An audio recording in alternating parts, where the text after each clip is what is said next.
and welcome back to my channel. So we're doing the same thing that I have done now for the past several years, which is the Oscars. Um, and I have a new microphone. Yay! So we're testing it out. We're seeing how it goes. Okay, so this is now the fourth year that I'm doing this. I started, basically what I'm doing is I'm watching all of the movies that are nominated for Best Picture and Best Animated Picture, and I'm ranking them all. Um, in the past, I have done a comparative ranking between animated and Best Picture. I don't do that this year, but I do rank them in their individual categories. Um, I I really like doing this every year. It's always really fun. I love award season, and I have always kind of challenged, or since starting doing this, my first one was 2023. So yeah, this is now year 4, which is crazy. Um, but yeah, this I could be wrong. I could be wrong, but I believe that this is the first year where I've actually watched every movie that's been nominated because I have gross out contingencies and like personal sanity contingencies. So I don't watch. So it's like I always say I'm gonna watch every movie, and then sometimes I don't because sometimes I just can't watch some of these movies. I'm sorry. Take away my cinephile card or whatever, but I just couldn't watch The Substance. I couldn't do it, and so it's like some of the movies that are too gross, or like the war movies, or the ones that are like just really, really too damn depressing. I don't watch those. But this year, I actually watched them all, which is crazy. That's the first time that's ever happened, and I'm very proud of myself. But I guess that's more on the Academy because they didn't nominate any gross movies this year, which I appreciate. Um, I I also, whenever I do this, I always include at least one movie that I believe should have been nominated for Best Picture and was not. This year I have 2 movies in there, which is pretty normal. I feel like I usually have at least 1 or 2 in there that should have been nominated for Best Picture and was not. Because, Oscar stubs are a big part of the season. And, you know, it's I gotta put my hat in the ring of what I believe should have been nominated. I'm really excited for the Oscars. At the time we were recording this, it is pre-Oscars, so I have no idea what will win. But I can't wait for Sunday. I'm really excited. It's also really exciting that we don't know who's going to win in a lot of the major categories, which is really fun. Sometimes Oscar races can be pretty boring. Um, like some Oscar years, it's like, okay, we all know who's going to win in whatever category. Like I feel like last year was pretty predictable. Um, I guess the Carlos Sofia Gascon thing was like really surprising, but last year I feel like it was pretty predictable. Once it was actually like Oscars night, we kind of all had an idea of who was going to win. This year, 3 of the 4 main acting categories are really up in the air, which is really fun. I'm really excited about that. I have my own picks about who I would want to win, but whatever. But yeah, so I'm gonna get into this and stop talking about other stuff. But as I always do with this, I always start at the bottom, work my way up, and I always start with best animated features. So, my number 5 least favorite animated movie of the animated category was Elio. I don't think that Elio is a bad movie, but I think I just did not I just did not like it. I was pretty bored watching it the whole time. And I do think that's because I have such high expectations of Pixar movies, and Pixar has been really disappointing me in the last 10-ish years. I feel like Pixar hasn't made a really good movie since Coco. Um, and Elio really continues the lineage of Pixar making just kind of boring, kind of underwhelming movies that I feel like I've seen before. If you go back to like any of my previous Oscar movies where there's a Pixar movie nominated, I literally say almost exactly the same thing, like where I'm like, this was disappointing. It's not as good as Pixar has this reputation of being, and Elio really is no exception. I thought Elio was really boring. Um, Although I will say that I did just watch Hoppers, and I thought Hoppers was cute. That's definitely the most I've liked a Pixar movie in a long time. But when I watched Elio, I was just really kind of sad because I was like, we're not getting another really good Pixar movie. And I don't think that Hopper is like the cure to that. I think Hoppers is a step in the right direction, but it's definitely not a cure to the Pixar quality problem. Um, and I don't know, like it's like, okay, so if you haven't seen the movie, Elio follows the story of Elio, main boy, whose parents died, womp womp, which is I kind of rolled my eyes when they did that because like we've seen this 10,000 times. Like I don't know, of a animated character whose parents die. Oh, um, and he doesn't have any friends at school, and he feels really disconnected from his aunt who raises him, and he's obsessed with being captured by aliens. So when he is actually abducted by aliens, he makes friends with an alien pictured there, whose name I don't remember, and realizes, he kind of grows up, coming of age. He realizes that, maybe his relationship with his aunt isn't as bad as he initially thought. Uh, but I was just, I was really bored. And when I was almost finished with this movie, I realized that this movie is literally exactly the same as Lilo and Stitch. But it's switched where Elio goes to space instead of Stitch coming to Earth, which is really not a favorable comparison for this movie because, Lilo and Stitch is such a good movie. And it really, I feel like, accentuates the flaws in Elio when you compare it and the story being so similar to Lilo and Stitch. And you're like, oh, this is the exact same story but done better, which is something that I've said like for so many Pixar movies over these past several years, where I'm like, oh, this is basically the same movie but done better. Um, but yeah, the Lilo and Stitch comparison really doesn't do this movie any favors. Um, Lilo and Stitch is more emotional, it's funnier, the action is better, you care about the characters more. I don't know. Like I think that Elio was incredibly predictable. It felt like we were following the most obvious point A to point B ever. Um, it's like I feel like if you're a kid who hasn't seen a lot of movies, that Elio will be totally fine.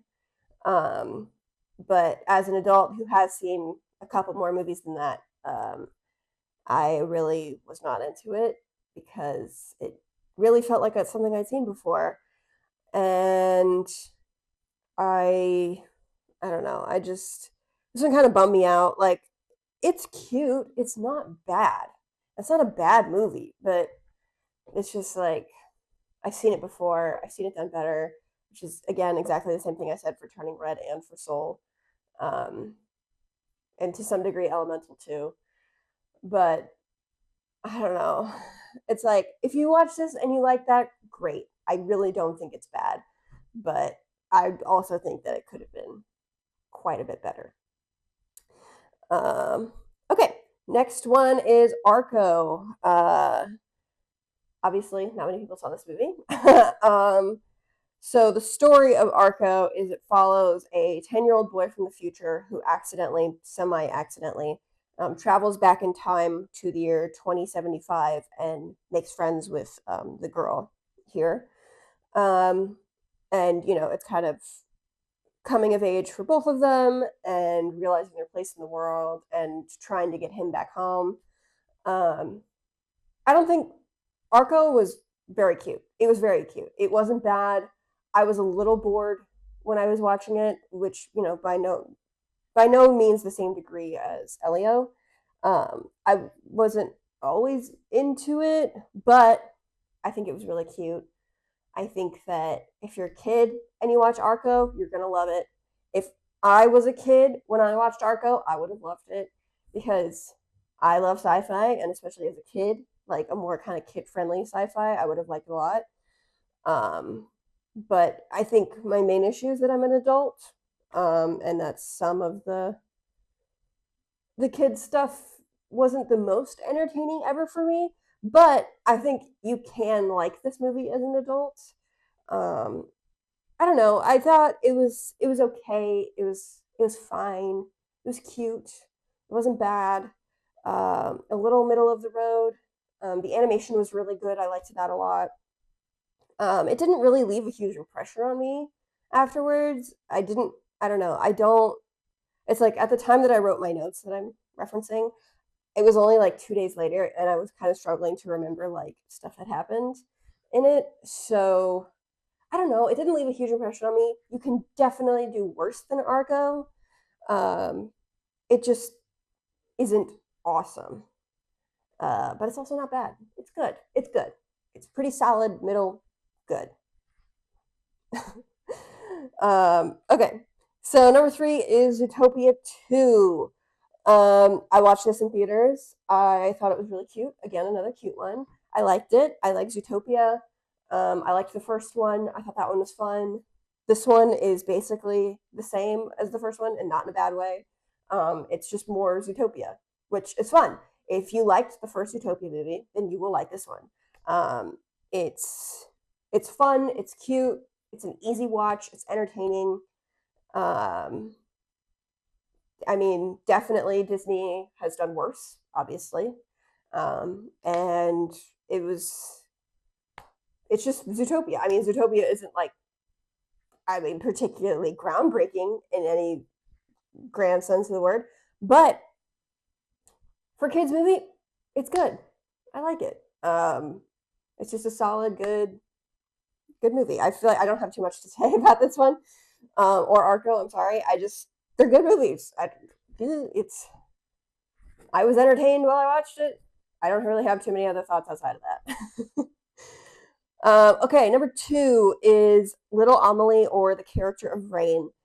So whenever I do these, I really I'm always searching for like whenever I do these like Oscar rankings where I'm watching a bunch of movies that I wouldn't necessarily normally watch. I always am looking for something that surprises me because that's like the elusive like feeling of when you're watching something and you're like, oh, this is like good. This is better than I was expecting. And I really got that with Little Amelie or the character of Rain. This movie is so cute. It really pleasantly surprised me. And I feel like this is really one of the only movies this award cycle that pleasantly surprised me. I feel like a lot of the other ones I kind of reacted how I expected. So I'm glad that I had one that surprised me because I wasn't really like super looking forward to this, even though I liked the animation style. But I was kind of like, oh, whatever. And then I watched it and I was like, this is great. This movie, obviously, most people have not seen this movie, but this movie follows the story of Amelie, the little girl here, um, who's 2.5, and she is Belgian, and she lives with her family, who's also Belgian, but they're in Japan in the late 60s. And it's really a story about her connecting with her family and her two older siblings, her grandmother, and Nishio-san, who's the caretaker kind of the house, who really bonds with Amelie. And it's really a lot about Nishio-san and um, Amelie and kind of like a blending of cultures. And what I thought was really interesting was kind of the perspective of the Japanese people towards Belgian people and like the wake of World War II and how Nishio-san is younger and she has a lot of trauma from the war. And, like she tells Amelie kind of what happened and how her family was killed in bombings and stuff like that. And it's like, obviously she has a lot of trauma from that. But she doesn't hold it against Amelie and her family because they have nothing to do with it. And like some of the there's an older Japanese woman, and she is more against Amelie's family because they're Belgian and because of the war and stuff like that. So I thought all that was really interesting. Um, and I really I really liked Amelie kind of growing up. It was a little bit more abstract, which I always appreciate. I love abstract stuff. Some of the abstract stuff didn't completely work for me. Like, there's kind of something at the end that happens. I don't really want to spoil because I want somebody to watch this movie. But I was a little confused about what was actually literally happening, because they went a more abstract route, but pretty minor in the grand scheme of things. But I thought that it, I don't know, I just really liked this movie. I thought it was really moving. I loved the animation. The colors were really vibrant and really cool. It moved me at the end. It made me cry, which is something. I mean, I don't know. I just really liked this movie. I thought it was just really nice and really cute. Another kind of criticism I have of it is that it kind of brushes on some of the stuff on the surface level, or some like ideas and themes on the surface level, and I wish that it dug into it a little bit more. But the movie is only an hour and 15 minutes, so you can't get too deep into some of the ideas that they present, but I wish it kind of had. I would have taken it if it was an hour and a half or hour 45. Like, I think that there's more here that they could have dug into. Um, but overall, I really liked it. I thought this movie was great. I had a good time watching it. Um, Very pleasant surprise, which is great. Um, and yeah, I would recommend it. I think if anybody is a fan of animation like I am, then you should give it a try because I think it's good and it's well done and it's interesting, which is not common all the time. But my number one movie was K-pop Demon Hunters. I know. It's like this one also really surprised me. But I watched Little Amelie for this. I wouldn't have watched it kind of outside of this. But K-pop Demon Hunters I watched when it came out on Netflix because I had seen people talking about it and I was curious about it. And I watched it. I was like, wait, this movie fucking rocks. Like, it's awesome. It's awesome. It's great. I have seen it a grand total of 3 times, which I don't always rewatch movies that many times, especially in such a short period of time. But I don't. This movie obviously is so popular, so incredibly popular, and I'm happy to report that it lives up to the hype. It's just a really good movie. It's a really good kids movie, and as an adult, I can appreciate and have fun with a really good kids movie. And I think that this one is absolutely that. I The music is great. I really like the music. The story is by no means reinventing the wheel, but I think that it does it really well. Um, and it feels like there's a sequel that's announced, which I'm very excited about, and it feels like there's a lot of places for it to go. So I would be a little bit more annoyed if some of the stuff that I feel like could have been dug into a little bit more in this movie was not, and then this was kind of one and done. But in a sequel, I definitely think that there's a lot of room to go. Like the relationship between the 3 girls and the mentor, I think is really interesting and could definitely be dug into more. Which I think could definitely be more of a sequel territory, which I'm fine with. But um, I I really like the romantic chemistry between Rumi and Jinu. Sue me, okay? I've got a little bit of lizard brain for shit like that. Like if you watch my previous video, you know sometimes some good romantic chemistry. It's fun. I like it. Okay, maybe it can make me like something a little bit more than it deserved. I don't know. Like with the acolyte. I'm sorry. I just I'm just sue me. I just have a lot of fun with it, and I thought that their romantic chemistry was really good. It was really well done, and I enjoyed it. Um, and I really liked the relationship between the 3 girls. I thought that was really good. I was genuinely really surprised that Rumi was a demon. Didn't see that coming. When she was singing, and she took off her jacket, and I was like, oh, no way! That was cool. I liked that. And I just think that this movie's really well done. It is really fun. I love the opening action sequence on the plane. really cool. It's just a good movie. It's a really good movie, and I'm really glad it exists. And also, fun fact, this movie is what got me into K-pop. I know, crazy, but you know, I then listened to so much K-pop, and then I also got into K-dramas, which are great, love them. Um, which it's like I watched this movie in like June, I want to say, when it first came out. So it was like the whole second half of the year. It's like it was all K-pop and K-dramas.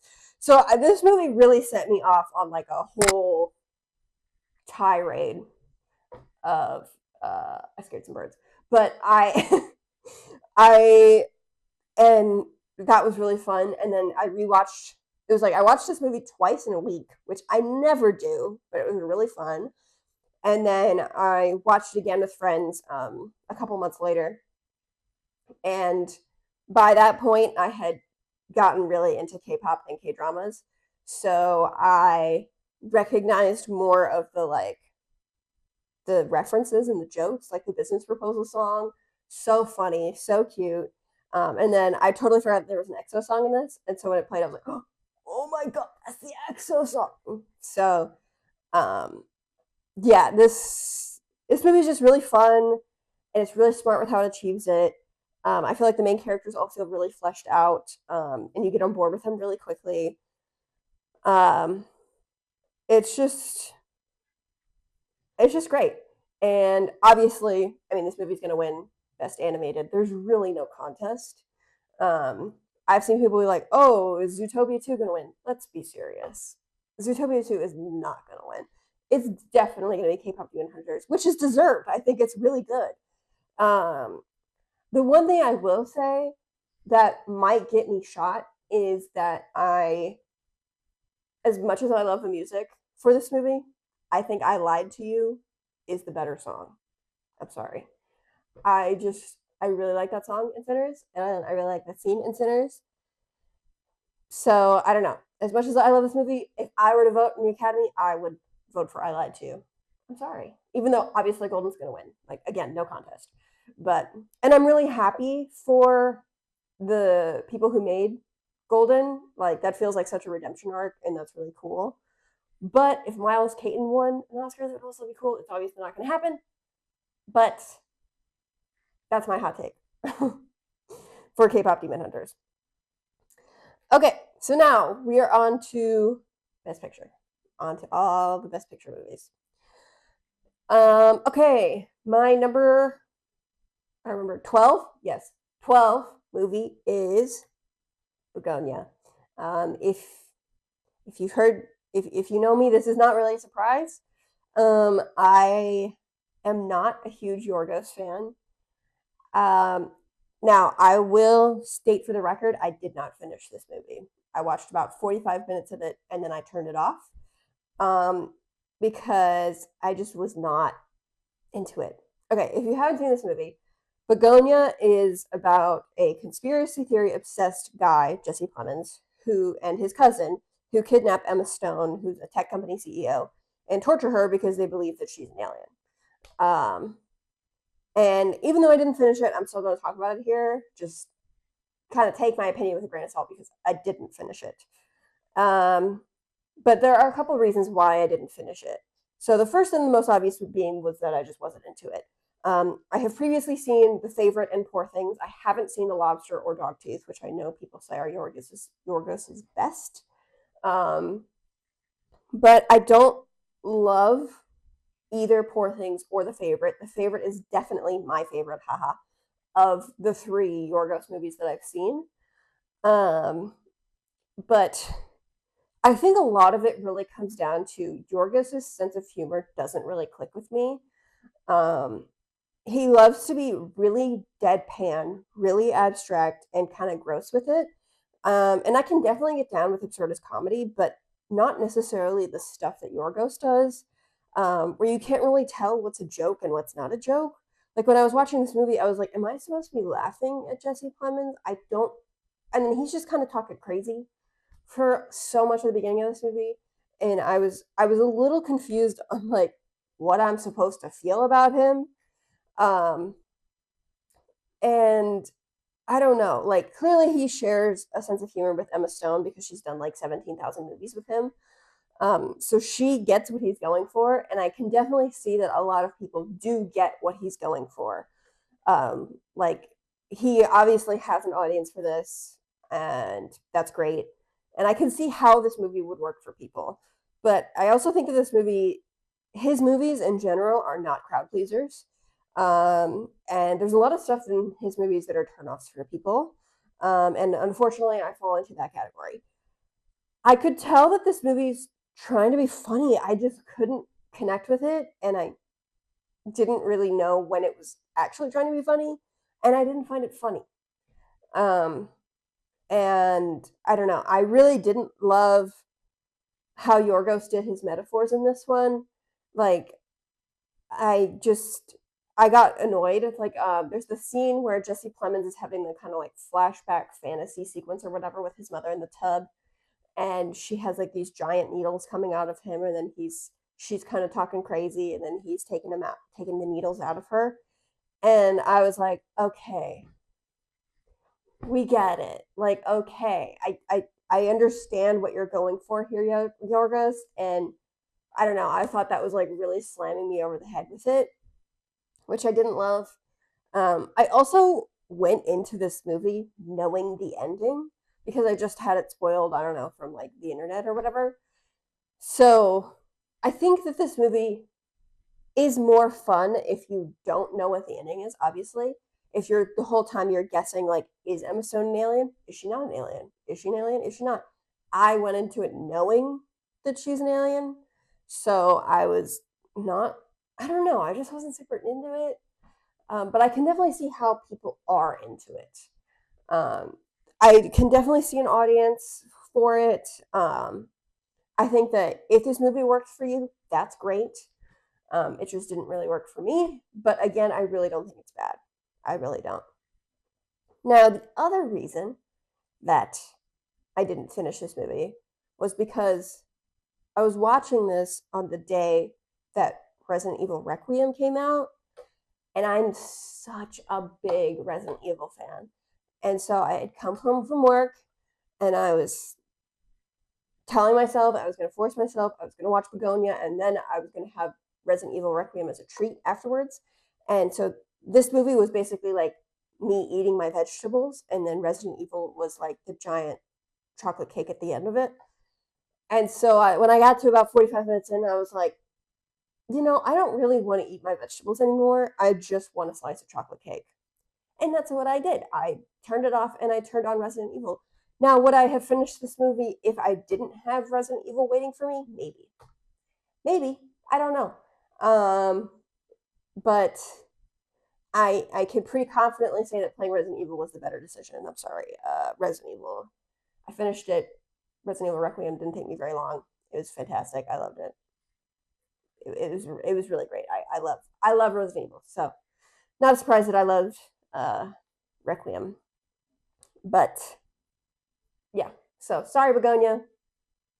I think there's stuff to like here if this works for you. But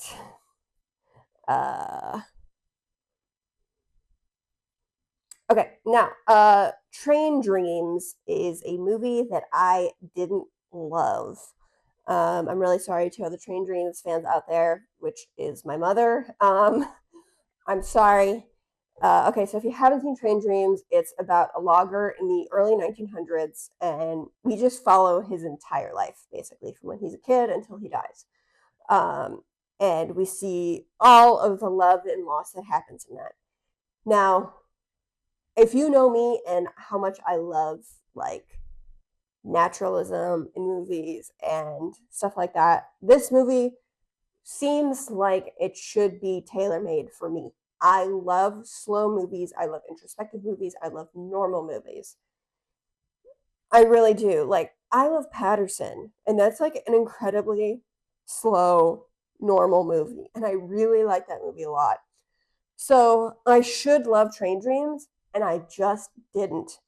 And the main reason why I didn't love it is because of the narration. I hated the narration.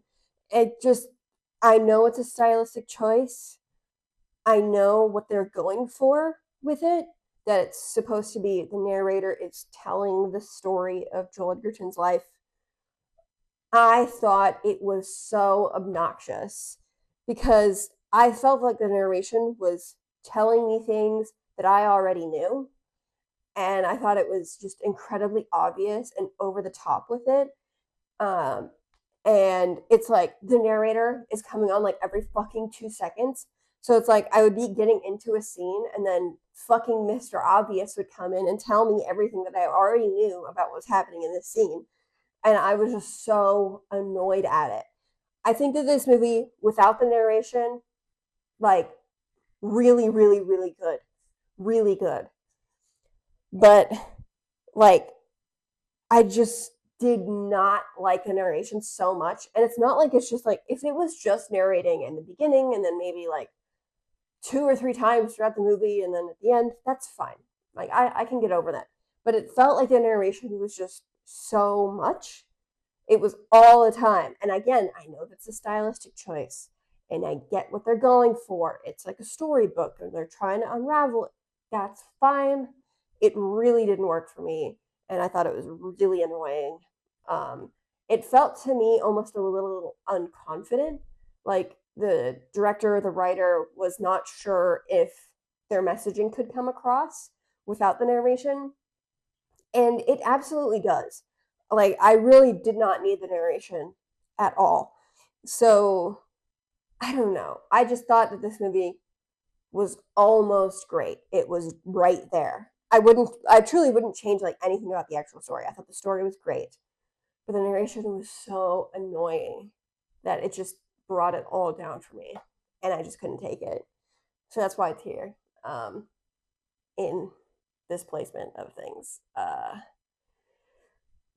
which is sad because I really do feel like this movie is almost great, and it's not. But yeah. Anyway, okay. Number 10 is The Secret Agent. This is another hot take. People really love this movie, and I didn't. I liked it. I liked parts of it, but it's a movie that I have a lot of mixed feelings about. So, if you haven't seen this movie, The Secret Agent is a movie about a professor who's Wagner Moura. Wagner Moura? I don't know how to pronounce it. I'm sorry. Who he's a professor who is exiled from his work at a university after he has beef kind of with a government higher up.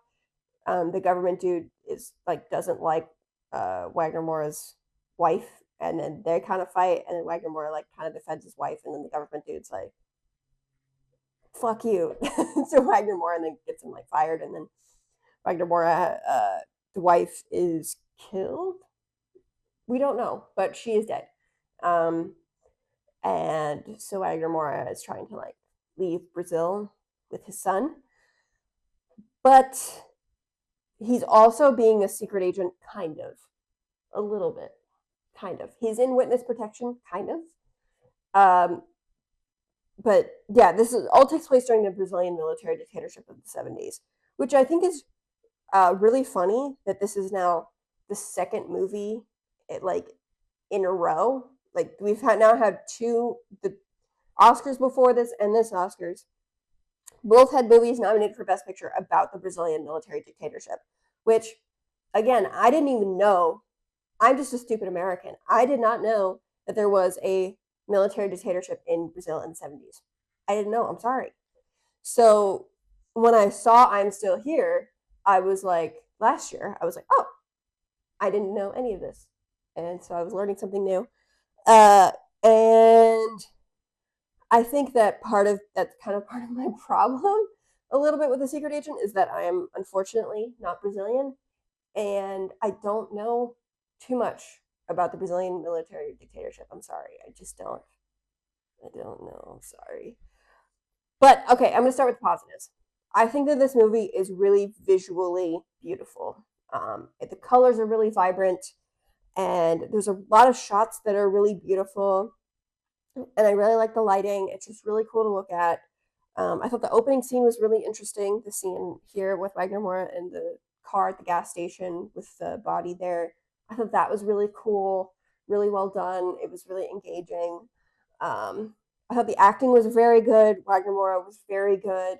He wouldn't necessarily be my pick for best actor, but if he wins, I guess I wouldn't be too upset. Well, I might be a little upset just because I think that this is a really strong category this year, and I think we have guys that do better. But Wagner Moura is very good in this movie. He's very good. And I haven't seen Blue Moon, but I would argue that Leo and Timmy and Michael B. Jordan are better. But that might be more reflective of how I actually feel about the movies. I think that my main issue with this movie is the pacing. It's really slow. This movie is almost 3 hours long, and you really feel it. And it's really slow to get going, which is, you don't know what this movie is about until about an hour and a half in, which is a decision I did not like at all.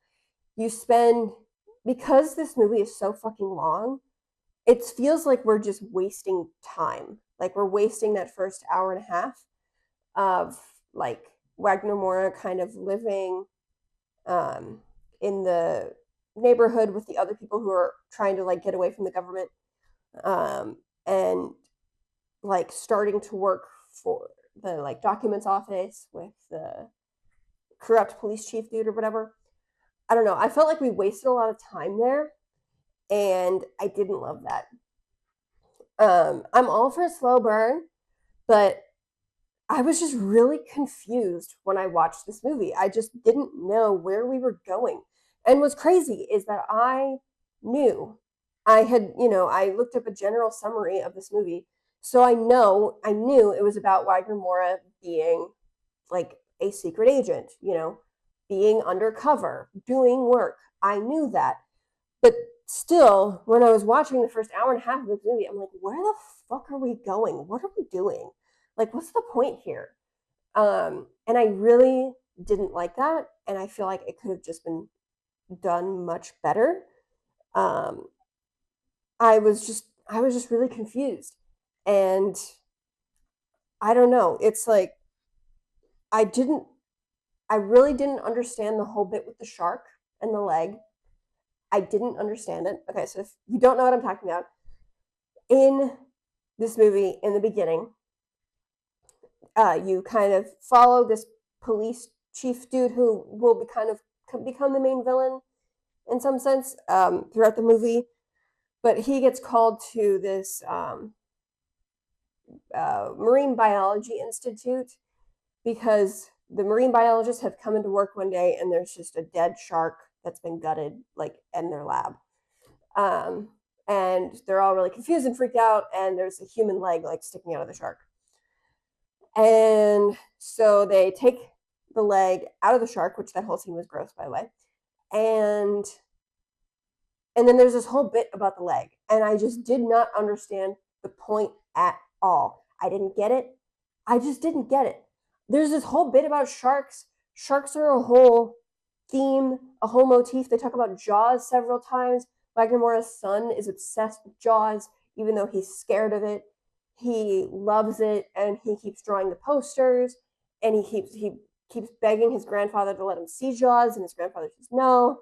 And his grandfather works at a movie theater where they're showing Jaws and shark stuff, and I just did not get it. And again, I'm American. I'm not Brazilian. So I'm just kind of chalking that up to I'm not Brazilian, because it seems like I'm missing some kind of cultural element there. It seems like something that you're supposed to understand, that the movie doesn't explain. It just kind of throws you into it, and it's like, yeah, the shark and the leg. And then they have this whole comedic bit with the leg where the leg is like, they're reading the newspaper and the leg is washed up on shore, and then the leg is kicking people who are like making out on the beach. And I was like, what the fuck is this? I was so confused. I didn't get it. And again, I really think that just must be because I'm not Brazilian. And I just didn't get the joke. I didn't get what they were going for. I didn't know if this was a reference to something real that happened that the audience was supposed to look at and laugh and be like, oh, haha, remember that? Like, I don't know. But the way it was set up and the way it was told made it feel like an inside joke that I wasn't in on, um, which makes me feel like it is an inside joke that I'm not in on. And because I'm not Brazilian, I won't get it, which I guess I can't really fault this movie for. I mean, it's a Brazilian movie made for a Brazilian audience. So if you are making kind of cultural references that the audience will understand, then great. I just don't, which kind of affects how I like it. But you could feel differently if you, Nebulous, maybe Brazilian, watches it. Um, I think that this movie is really dedicated to being a very realistic look on what life was like under the Brazilian military dictatorship. And I think if I had lived through this, or if my parents had lived through this, I would like this movie a lot. Because if I had grown up hearing stories about it, or if I had experienced something related to it, it would feel like a really realistic portrayal of what life was like and how scared you were, but how there was also a lot of normal stuff that was happening, but also some crazy stuff that was happening. And I just, I it felt like I was missing a really important cultural piece to kind of clicking with this movie fully emotionally. And I know that's not the case for a lot of people who watch this movie. A lot of Americans watch this movie and love it, and that's great. Um, I just felt, and it's like, you have the stuff with the leg, which I didn't understand, which is a kind of a gag throughout the movie. You also have stuff like with the identification cards. Like, I wasn't really sure why Wagner Moura was at this office. I don't really think the movie explained it unless I missed it, which I don't think I did. I mean, I was watching it, I wasn't on my phone or anything. But like, I I never really understood why he was working at the identification card office, and why it was like, okay, his boss knew that he was like in witness protection or whatever, but his coworkers didn't. Um, and I didn't really know.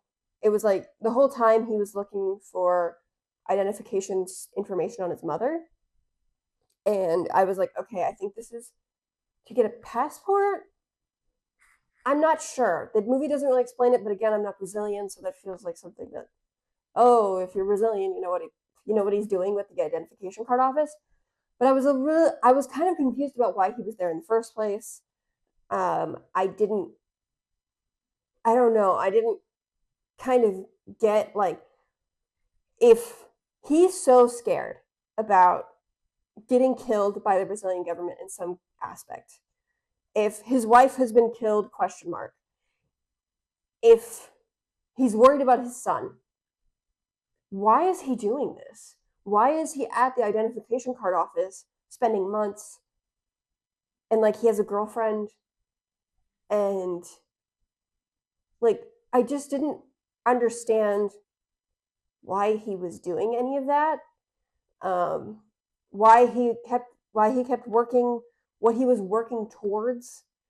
I didn't know what he was working towards. I didn't know why he wasn't running more. I didn't know why, like, I didn't know why he was staying still in this one place. Why he didn't leave the country. Why he didn't take his son and do other stuff. I don't know. And again, I do think that's probably a cultural thing. And that, if you're Brazilian and you watch this movie and you're like, oh yeah, of course, like, he's working at the identification card office because he can't leave, or something like that. I don't know.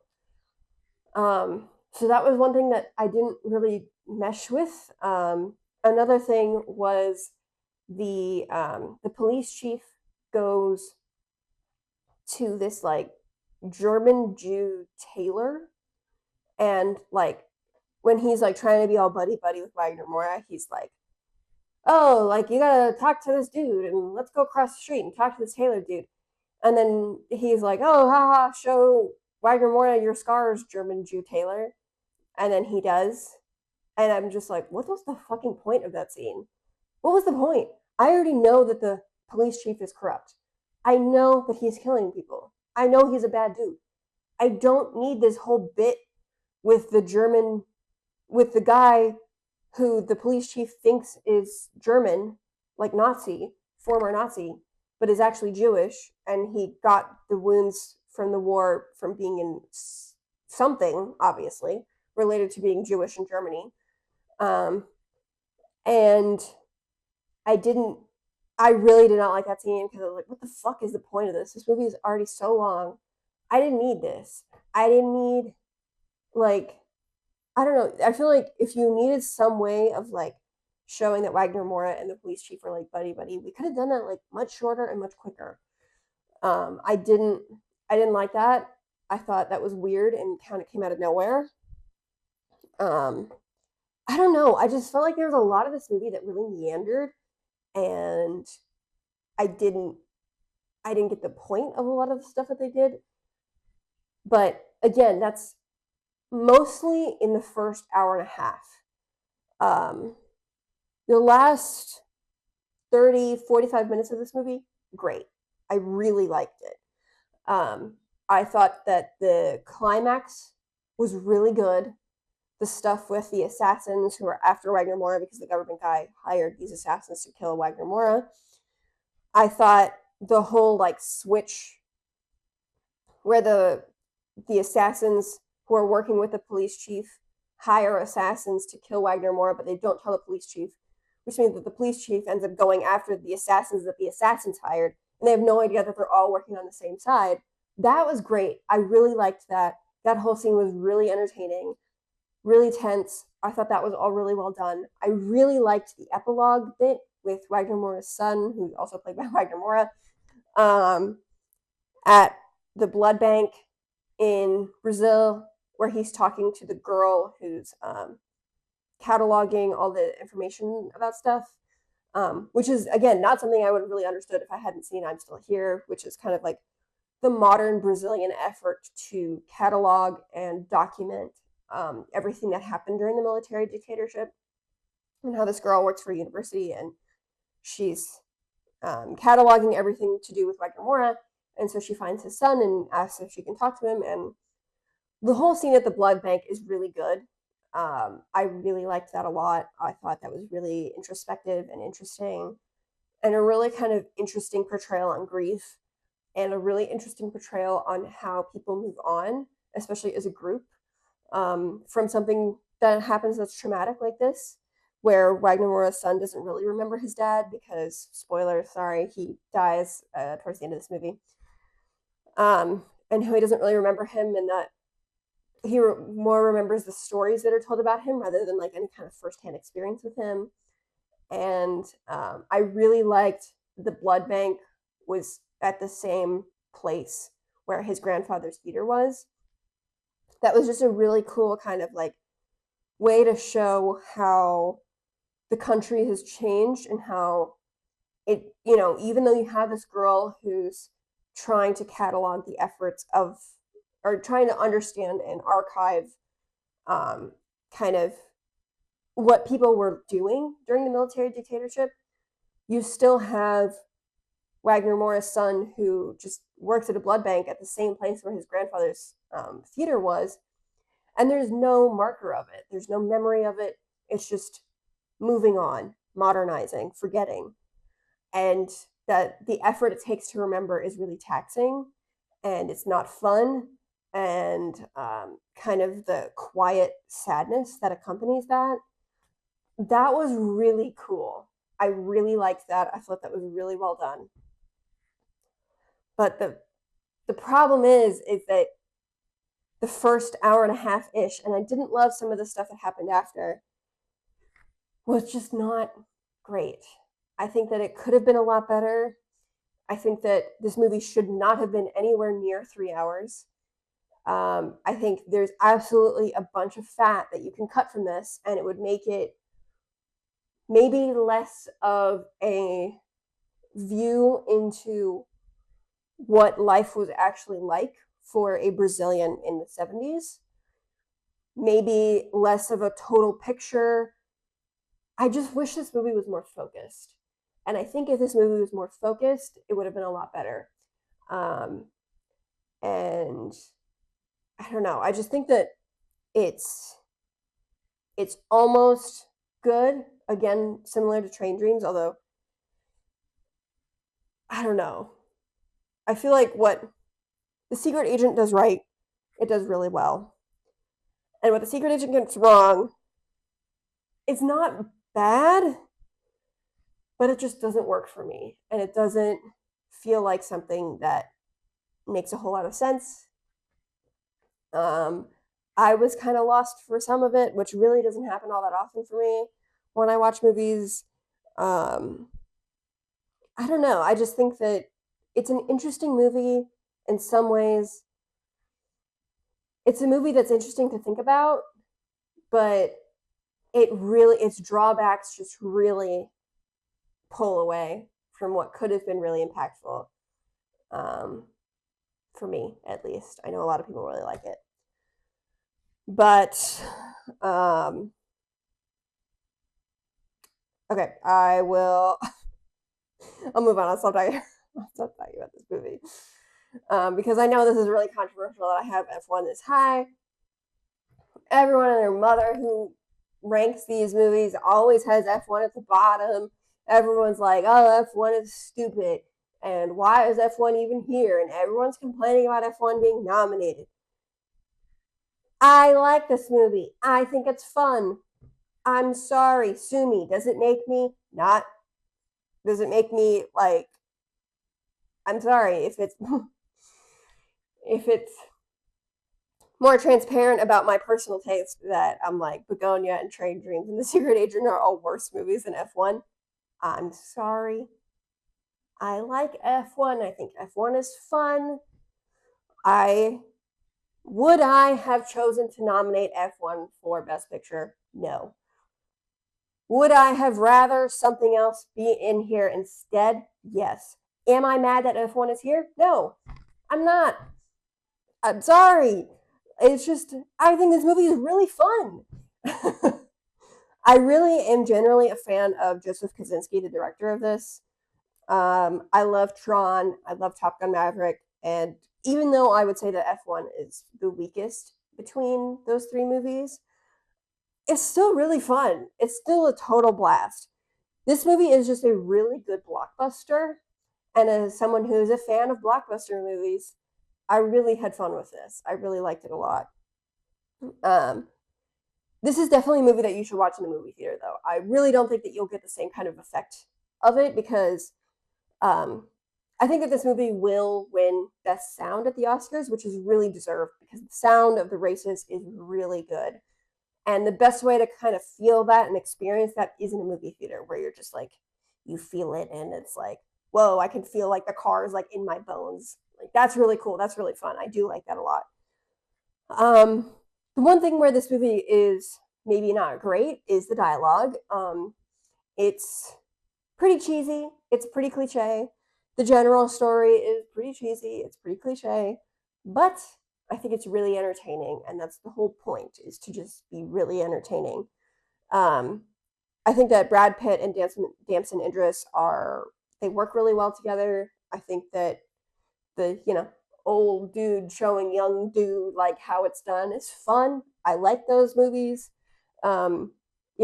It's not doing anything new by any stretch of the imagination, but it's still fun. I think it's done well here.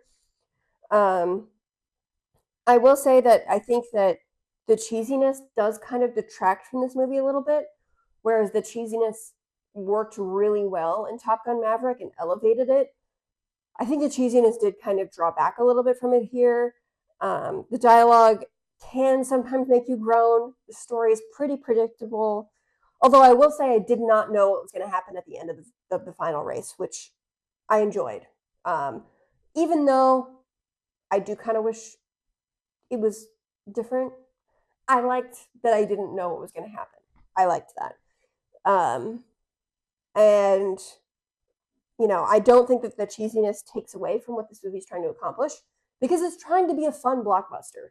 It's not trying to make you think too hard. It's not trying to break anything new. It's just trying to do what it does really well, and I think it does that. Um, it's definitely the best of dumb fun in the dumb fun category. Um, you know, but I really don't shit on this movie as much as a lot of people do. Because I do think it being nominated is kind of cool. I like that the Oscars is acknowledging blockbusters, even if it's for more financial reasons. Blockbusters are a staple of movies, like they really are.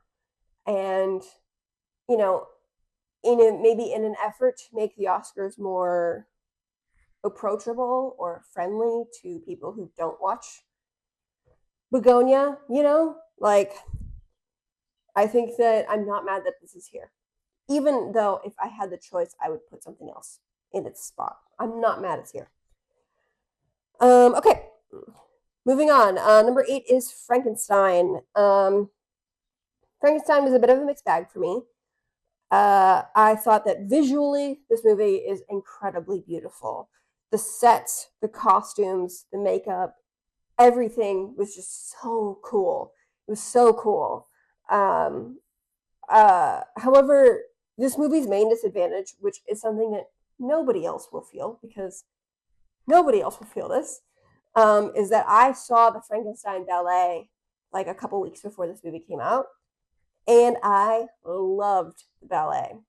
I feel like this is really funny that I'm talking about this in the wake of the whole Timothée Chalamet controversy about where he's like talking about, how the opera and ballet are more niche, which he's correct about, by the way. I think it's really funny that I'm like, yeah, the movie was fine, but the ballet was really fucking cool, which is unfortunately how I feel, and I realize how annoying that sounds. The ballet is not exactly accessible to watch. I got really lucky, and that I was able to see it. It's not even, it's the San Francisco Ballet doing it, and it's not even a part of their normal like thing, their normal season that they do. So I got really lucky that I was able to see it, and I loved it. I loved the ballet. So the fact that this movie kind of came after the ballet was unfortunately to this movie's detriment, which again is not an experience that anybody else will have. So I thought the ballet is a more faithful adaptation of the book, whereas this movie strays from the book in a couple key points that I didn't love. I think that Jacob Elordi is really good in this movie as the creature, and he does a really, really good job, and I liked him quite a bit. And yeah, the changes that I didn't love in the movie was towards the ending where Victor forgives the creature at the end. I didn't like that at all. It felt like really out of nowhere, and it wasn't built up to enough, and it was just kind of like bam, like he forgives him, and I'm just kind of like, what? That doesn't make any sense. I really liked the ending of the ballet, which is a lot darker, and I thought that was more interesting. So in the ballet, Victor and the chick whose name I'm forgetting, Elizabeth, I think, they're getting married, and the creature crashes Victor's wedding, and he like kills Elizabeth and Victor's best friend, and then kind of sets the whole building on fire, and then like dies in the fire with Victor. Pretty morbid, but I like that a lot. The creature in general is a lot darker. Is a lot darker creature in the ballet. He's more complicated. Like he accidentally kills Victor's little brother, which I really liked. And Victor is really tormented by what he's done, by creating the creature, and the guilt that he feels is really overwhelming. And I liked that a lot, and that wasn't in the movie. So I don't know. I didn't love how optimistic the ending of this movie is. And I didn't, it's not like I don't like that, like in theory and concept. I just think that the way that it was done in this movie was really out of nowhere.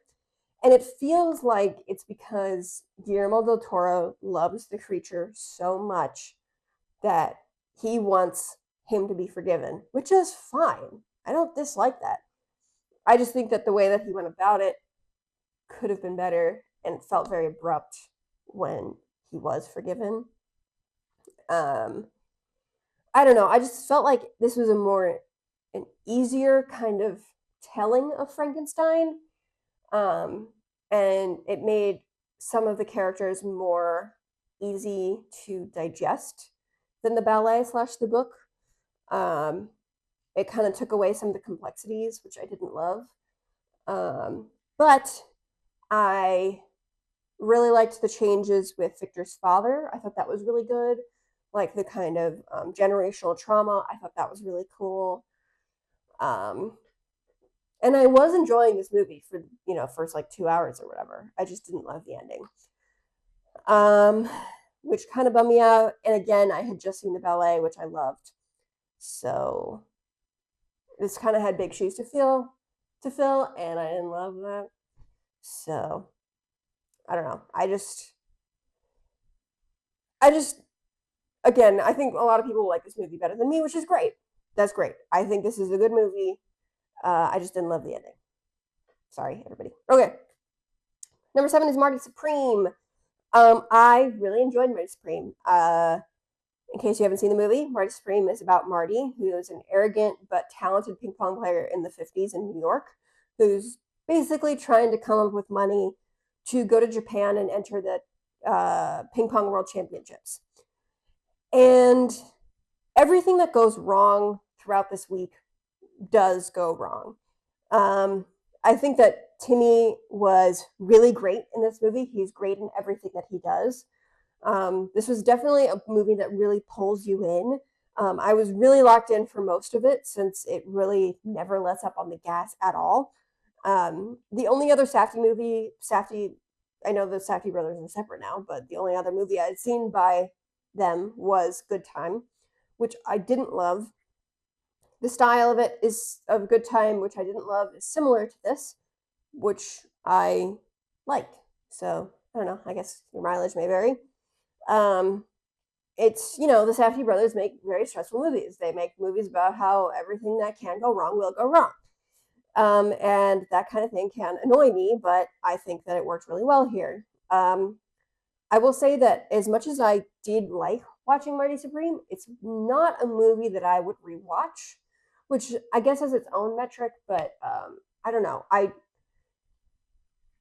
I wouldn't really want to watch this movie again, and I think that's kind of because of the nature of like what it's trying to do. I also wouldn't necessarily recommend Marty Supreme to everybody. Just kind of the nature of the story is not the most fun movie ever to watch. And also it's not, I don't know. It's like the stressful nature of this movie does definitely make me not want to rewatch it. Which is why I kind of have it lower on the list, despite the fact that I did enjoy it a lot. I do think that we have generally a good crop of movies this year, which is nice. And Marty Supreme was great. I thought that it was shot really well. There was a lot of complicated camera stuff, like Through the Streets of New York, which was really cool. I really liked the end of this movie, how the exhibition match was like the pinnacle of Marty's career, and it means absolutely nothing in the grand scheme of things. And then when he sees his kid, his priorities changed. I like that a lot. I liked that it was kind of an optimistic ending to things, which is kind of funny because I just said I didn't like that about Frankenstein, but I did like that about this. What's funny is me and my mom saw this movie together, and she hated that Kevin O'Leary was in this movie, and I liked that Kevin O'Leary was in this movie. We literally argued about it for like 2 hours after this movie about how my mom says that so many different people could have been Kevin O'Leary, and I argued that I think Kevin O'Leary was pretty good in this movie.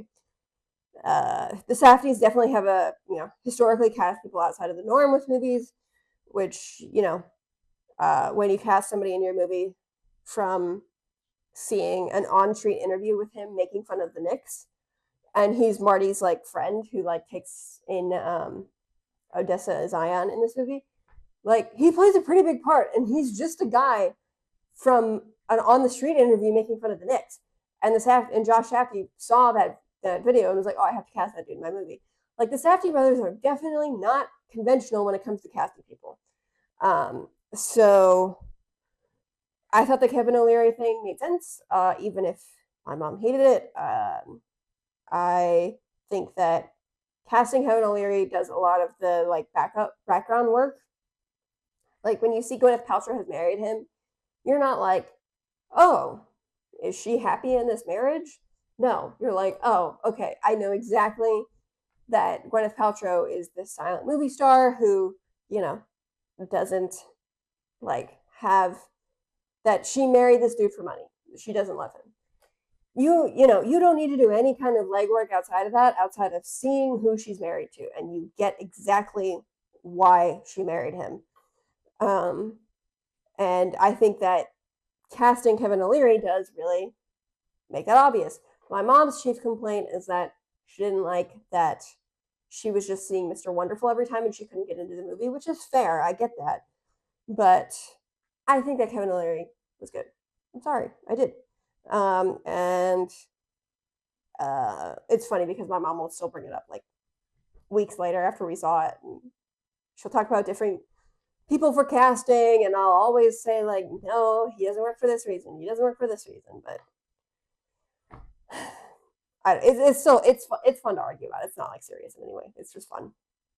But overall, I liked Party Supreme. It's a good movie. Again, wouldn't necessarily recommend it to people, but I liked it. Okay, so next movie we're talking about is Hamnet. I really enjoyed Hamnet. If you haven't seen it, Hamnet is about getting a look into William Shakespeare's wife and children, and as well about the death of Shakespeare and Agnes, his son, Hamnet.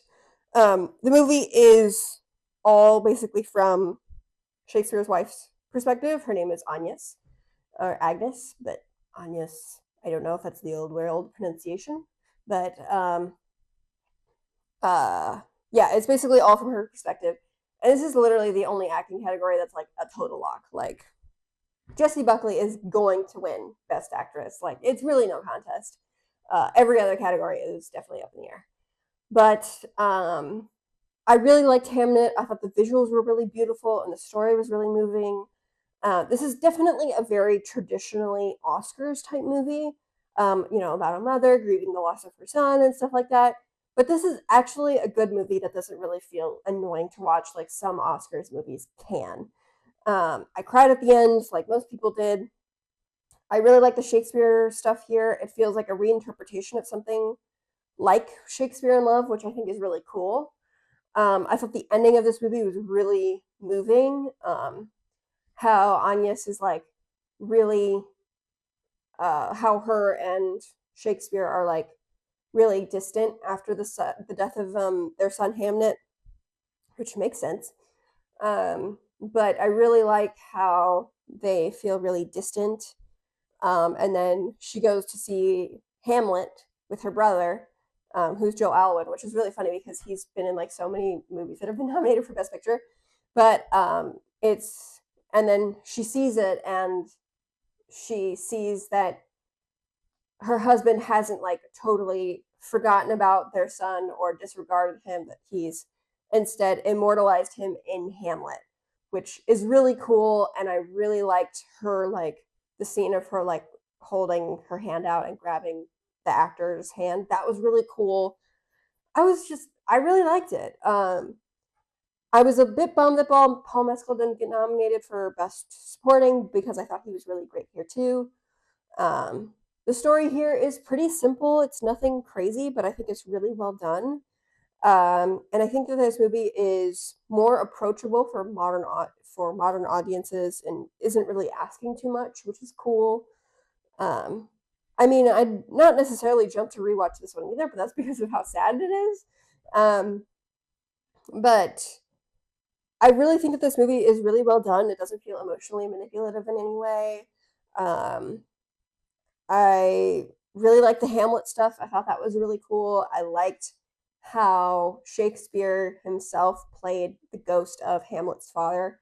That was really cool. I liked that a lot, and how the way he delivered the monologue was really well done.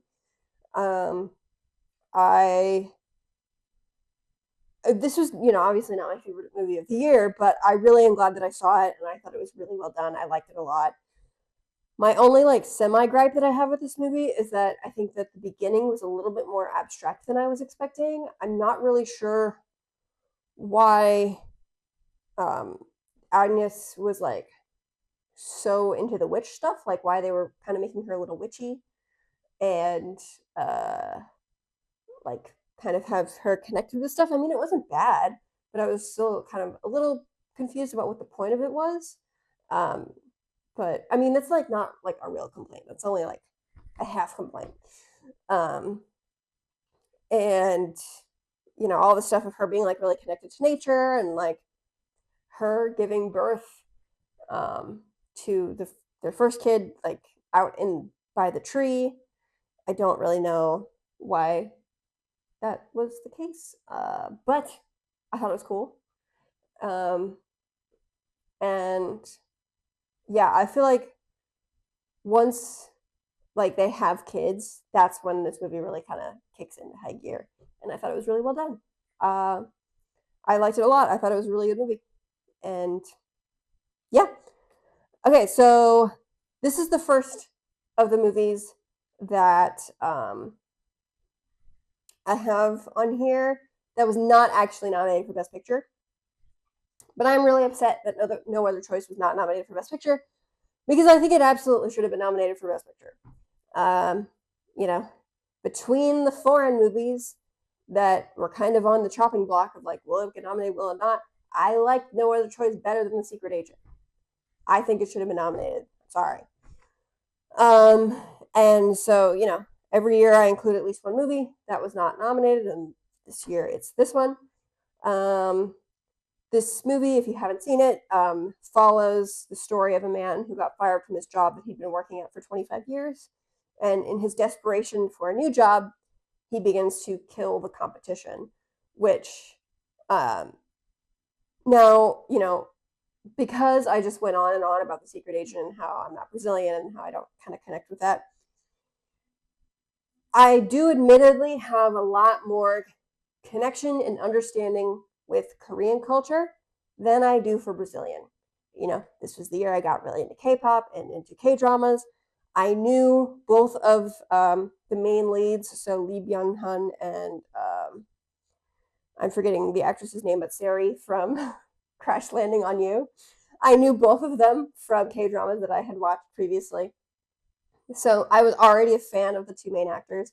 Now, I had seen Wagner Moura before because I had watched Narcos, so he wasn't like a total outsider to me either. But I knew both of them, and obviously Lee Byung-hun is in K-pop Demon Hunters. And I also, I have been watching anime. I've watched a lot of anime, even though that's Japanese and not Korean, for a long time. I'm coming at 5 years. I've been watching a lot of anime for about 5 years. So the stuff about Korean culture, I mentioned anime because Japanese work culture is really similar to Korean work culture, which is what this is critiquing. So I have a lot of experience with stuff about work culture in Japan and Korea. And I'm just generally more familiar with the culture. However, I watched this movie with my friend who the only Korean movie she's ever seen is Parasite, and she doesn't watch anime at all, and she doesn't really listen. She listens to some K-pop, but not a lot.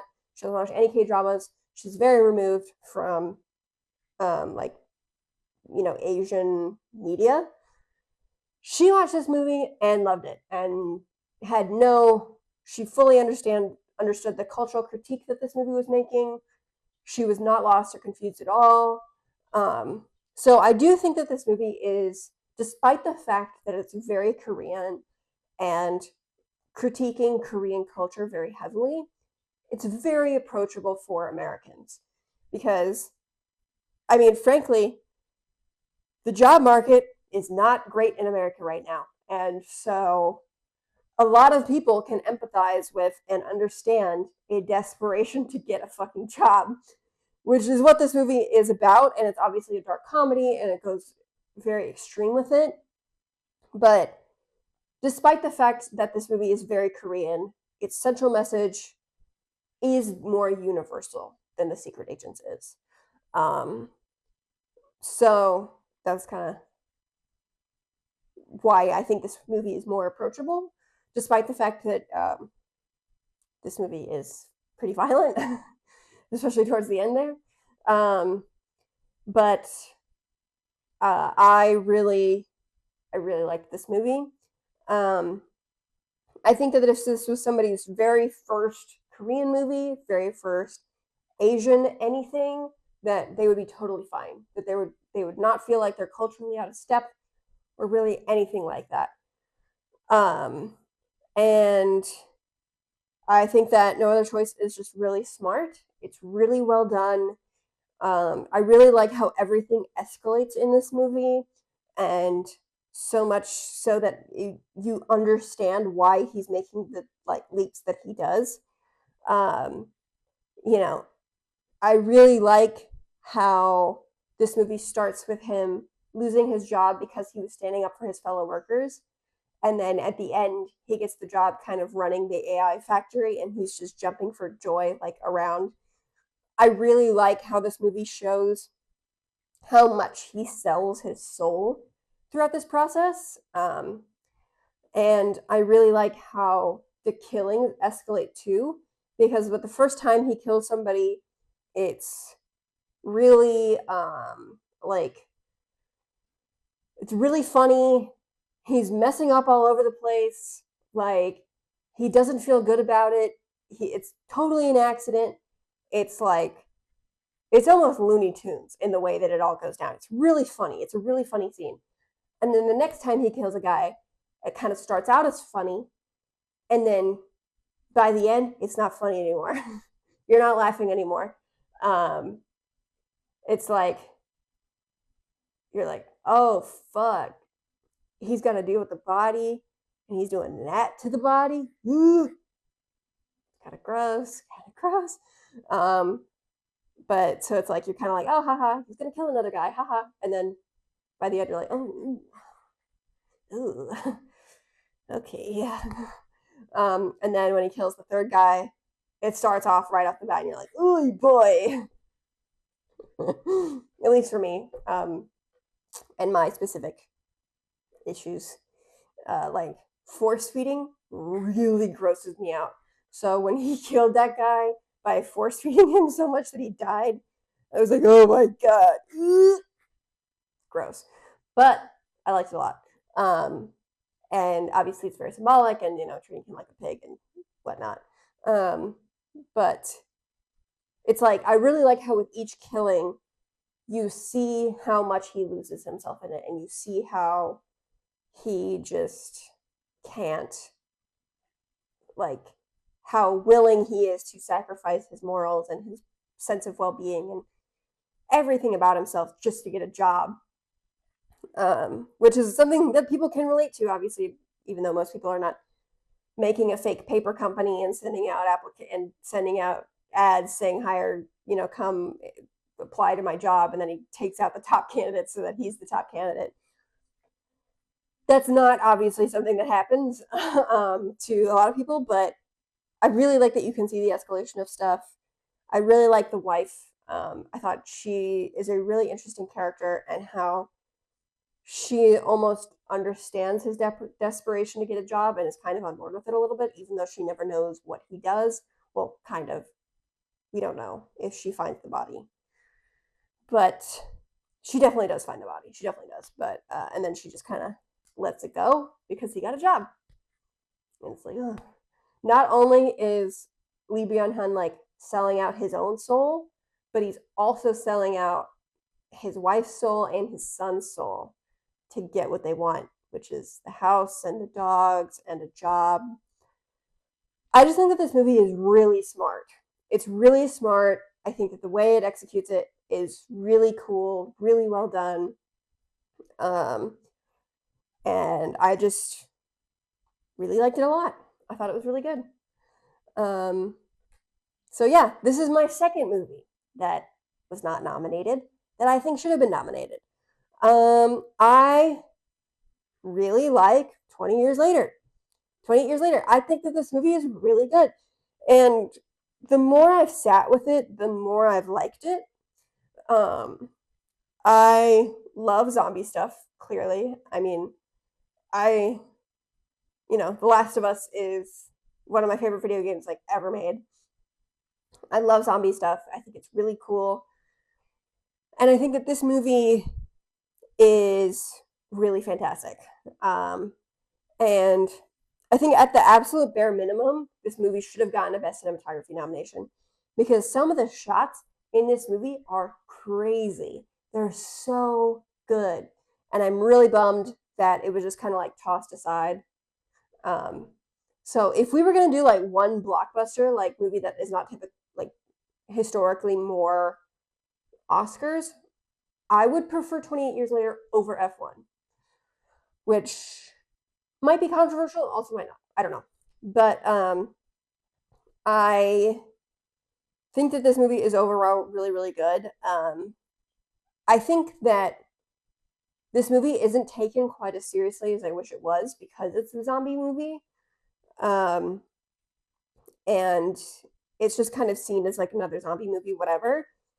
But I really don't think that's the case. Yes, there is more action, but I really, really love the stuff with Dr. Kelson with Ray Fiennes. That stuff is so fucking good. It's so good. I love it. I've never seen a character like Dr. Kelson before. I love how the movie sets him up. I think that everything with him is really, really good. I really like Aaron Taylor Johnson. I thought his character was really interesting. I love Jodie Comer. I thought she was really interesting. This movie is just really, I love characters in the apocalypse, in the way post apocalypse, dealing with life and how difficult it is. And like, I love how Dr. Kelson has such like a reverence and appreciation for death that he makes all of these bone stuff to memorialize everyone who he ever comes across who dies. That's so cool, like making this mass grave because he just has so much respect for death. That's really cool. And it's not even in a crazy way. He's a really good dude. Like he's normal, he's nice. He just thinks the death process is really interesting. And I thought that his scenes with Jodie Comer and the kid were really good. It made me cry. I think that this movie is just so smart and so well done. And I really liked it a lot. And I really am sad that it doesn't get more awards, whatever, because in a perfect world, if it was up to me, Ray Fiennes would be winning for Best Supporting Actor for this movie. I'm sorry, he would be. He's so good here. He's so good here. And I think it's literally criminal that Ray Fiennes doesn't have an Oscar. And I think he would absolutely deserve one here because he's just so good in this movie. And so when I watched Bone Temple, I was really excited that we got more of him because I thought that his stuff in Bone Temple was my favorite. I really liked all his stuff in Bone Temple. But I just really like this movie a lot. And I think that, yes, this does definitely kind of appeal to me personally and my particular tastes. But I really love this movie and I think more people should watch it. I think it's really good. I think it's really cool and unique, and I love the kid, like how his kind of coming of age starts here. It's just a really good movie, and I really like it a lot. And the more I think about it, the more I like it. And the way it approaches death is something that's really interesting. and I really like the whole bit with Aaron Taylor Johnson and the alpha zombie. I thought that was really cool. I really liked it. I definitely like this movie more than most people, but I liked it a lot. I just, yeah, I'm really sad that it's not getting kind of more awards buzz, but yeah, okay. One Battle After Another is probably the movie that's going to win Best Picture. I know right now it's kind of between this and Sinners, and Sinners just won the SAG, so everyone's like, oh, could it win Best Picture? If Sinners wins Best Picture, I will be thrilled. But I do think if I were to bet money, I'd bet it on One Battle After Another because it's been really dominant in a lot of the other award stuff kind of leading up to this. If this movie wins Best Picture, I will not be upset about it at all, even if it's my number 3 and it's not my number 1. I really like One Battle After Another. I think this movie is really great. It's funny, it's smart, it's entertaining. And for those who haven't seen this movie, this is a movie about Leonardo DiCaprio, who him and his wife, girlfriend, Teyana Taylor, are a part of these freedom fighters, and some shit happens to Teyana Taylor so that she has to leave the country and kind of break contact, and they don't see each other for a long time. And then Leo raises their daughter together, and he then, and then 17 years later, the people, Sean Penn, who caused Teyana Taylor to leave the country and cause all those problems the first time, come back to look for her. And they kidnap her, and then Leo's trying to get her back. It's so good. I really like this movie a lot. And what's really interesting is that after watching this movie, I kind of went more into Paul Thomas Anderson, because before this movie, I had only seen The Master and Boogie Nights, which I really like Boogie Nights. I don't love The Master. After I watched this movie, I was like, okay, let me watch some more Paul Thomas Anderson movies, which I guess I didn't watch a ton. I watched Magnolia and There Will Be Blood. And hot take, I didn't like either of them. Which I understand that me saying I didn't like There Will Be Blood is like the hottest take ever, because everybody fucking loves that movie. And I just didn't get it. I'm sorry. I didn't like it. But I think that One Battle After Another is Paul Thomas Anderson's style in a way that's really approachable and working to its best. So I'm finding I don't like Paul Thomas Anderson's dramas. So The Master, Magnolia, and There Will Be Blood, all dramas, I didn't like those. And I think that his style doesn't necessarily work very well for dramas, at least for me. I much prefer his comedies, which are Boogie Nights and One Battle After Another. And I will watch more of his movies, I promise. But that's all I've seen for now. But this movie made a lot of money. It's really approachable. It's about politics in a really interesting way. It's kind of weird in a way that is funny. The characters in this movie are really interesting and complex. I love Benicio del Toro in this movie. He's great. When I watched this in the theaters in September, I was like, oh, Benicio del Toro is definitely going to like win the Oscar for Best Supporting Actor. And it's kind of bummed me out a little bit that Sean Penn has been getting more love than Benicio del Toro, like in the awards circuit, even though Sean Penn is very good in this movie. I think Benicio del Toro is just really, really, really good. And he's really funny, and I just like him a lot. But it also really bums me out that Leo hasn't gotten like any of the like pre-awards anything, because he's so good here. He's so funny. And that's really tough to kind of balance the like kind of comedic effect that he has while also taking him seriously. And I think that job is not easy, the way that he does it. And I'm really bummed that he is not kind of more in the Oscars contention. Because I really think he's really good here, and it kind of bums me out that people don't see it like that.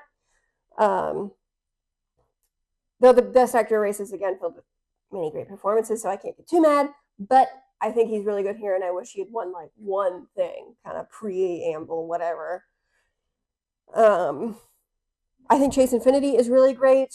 I loved her character here. I really like how this movie switched from being more serious to more funny.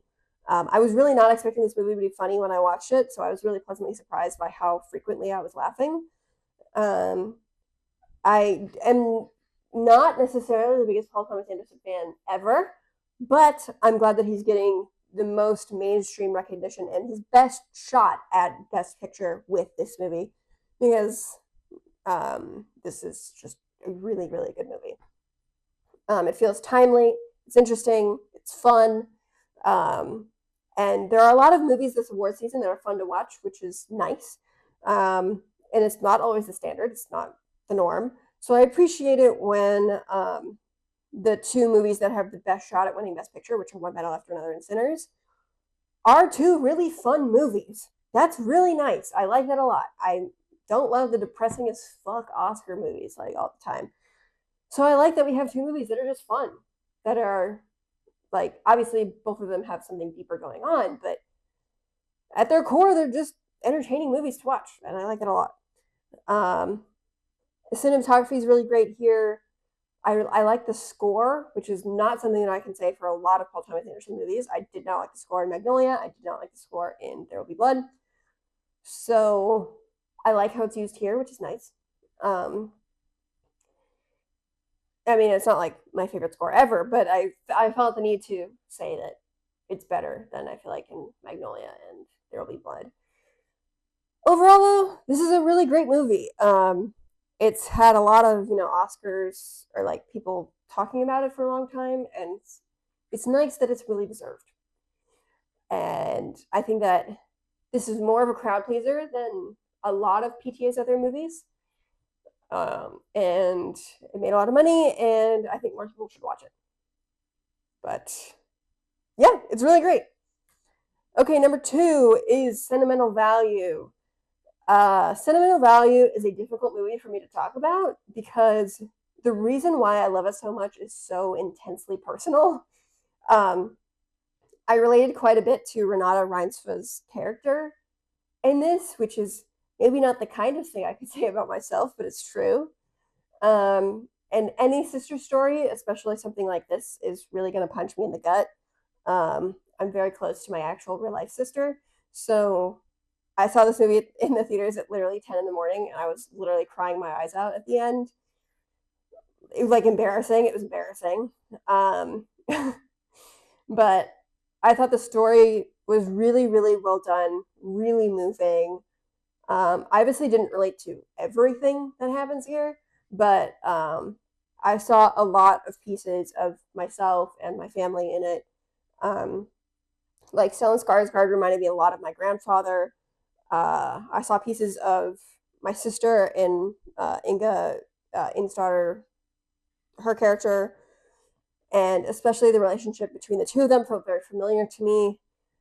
Even though there are a lot of differences to my real life, the core of it felt very real and very relatable. So I love this movie because it's really well done and it's really well acted and it's really well written. But the reason why I have it so high here is because of how much I relate to a lot of aspects of this movie. This movie feels really real and raw, and I do tend to like movies like this. This is kind of the style that I like a lot, so I can see maybe this movie not working for everybody, or I can see people liking it but not loving it quite the same way that I do, which is totally fine. Um, yeah, the reason, again, why I liked it so much is because it felt so personal to me. Um, but I do still definitely think that this is a movie that a lot of people should watch and will like, especially if you have siblings. This is definitely a movie that will make you feel a lot.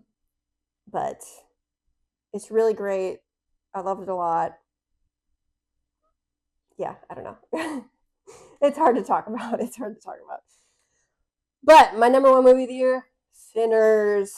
I mean, it's not going to be anything else. I saw this movie 3 times in theaters. Once during its initial run, and then twice during the like IMAX re-releases, which I loved. This is definitely the movie that is going to be remembered the most from this year. It's the movie that has the biggest cultural impact. Um, this is absolutely a crowd pleaser, but what makes it so special is that it has a lot more going on rather than just being a fun vampire movie. The way that it looks at race in the South at the time is really nuanced and interesting. I've heard complaints that the first hour of this movie is boring, but I highly disagree. Even if the vampires didn't show up in this movie at all, I'd be entertained. I really love that first hour. Um, I don't know. I feel like a lot of people like who complain about this movie, they either didn't love the first hour and were only interested when the action started, or they loved the first hour and became disinterested when the action started. I like the medium. I like both. I like both things. So I was very happy by this. Um, so one of my favorite things ever is a very nuanced and smart action movie, which is why I love Heat so much. It's, this movie is absolutely up my alley. I love an action movie that's got a little bit more meat on its bones. Um, I love vampire stuff. I love good movies. I love when movies have more to say than what you initially think. This movie is just so much fun to watch, and so many people have been talking about it since it came out. And obviously, seeing an IMAX is really cool. I love the aspect ratio changes that happen. All of the acting here is really great. Um, if I were to give one critique, it'll be very minor. Obviously, this is my favorite movie of the year. My only critique is with the trailer. I really wish that they hadn't given away that Haley Steinfeld and Michael B. Jordan become vampires. I really wish that they if they wanted to show that it's a vampire story, that they just showed Jack O'Connell and then they called it a day. Because all I really need to know is that they're vampires. So, and I really wish that it was a surprise when I went into the theaters and I saw Haley Steinfeld and one Michael B. Jordan turn into vampires, that I was surprised. So that I I really wish that the trailers hadn't taken away that surprise for me. That was a little bit of a bummer, but the actual movie itself is fantastic. I think that it's really interesting that this movie is so sexy, but also there's no nudity and nothing really even close to nudity. Um, I also think what's most interesting is that the sex is so focused on female pleasure, which feels rare in movies like this.